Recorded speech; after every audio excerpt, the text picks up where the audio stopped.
Sana. Oo, si Gold Asiron. Ayun, magaling yun. At saka, sino pa ba mga ibang kasama? Basta sila-sila, yun. Iba rin sa lahat. Pero for sure, masarap na maganda ang pelikulang yan. Oo, di ba? Ito naman, magsasama sa isang suspense thriller movie na Slay Zone, sina Pokwang at Glyza De Castro. Produce naman ito ni Glyza at Ken Chan at directed by Louie Ignacio. Sa ni Pokwang, madali silang nagkasundo ni Glyza dahil bukod sa maayos silang magtrabaho, ay meron pa silang something in common. Ano kaya yun? Ano ba yun, Poki? Panoorin po natin ito.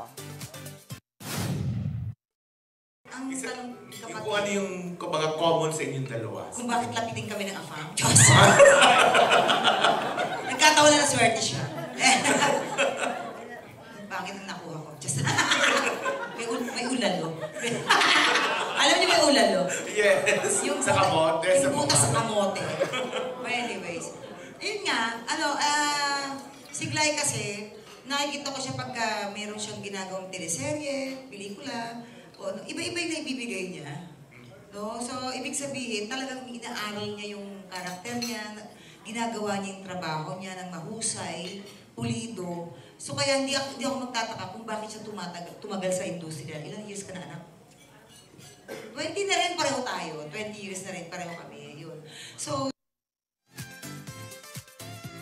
di ba? Oo, di ba? Slay Zone. Natawa ako dun sa ano. Lapitin ng mga afam. Natawa ako dun sa something in common. Ulalo.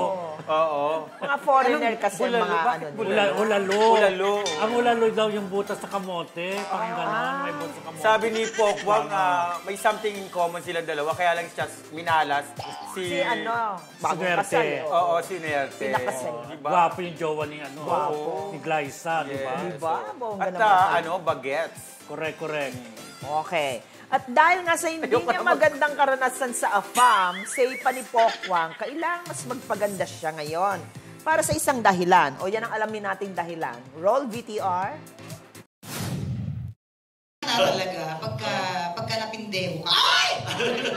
Di ba? Dapat magpaganda ka lalo. Para any monument, masalubong mo siya. It's your loss. Kesa naman yung maglulog ko. Tapos makikita ka niya losyang-losya ka, magiging masaya siya lalo.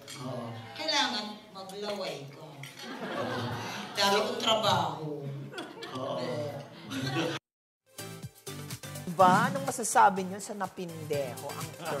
Pero tama naman yun, di ba? Sabi niya, pag napindeo ka, dapat daw, masalo ka magpaganda. Di ba? May naalala nga ako na isang may-ari ng isang blind item. beauty product. Mga araw pa to.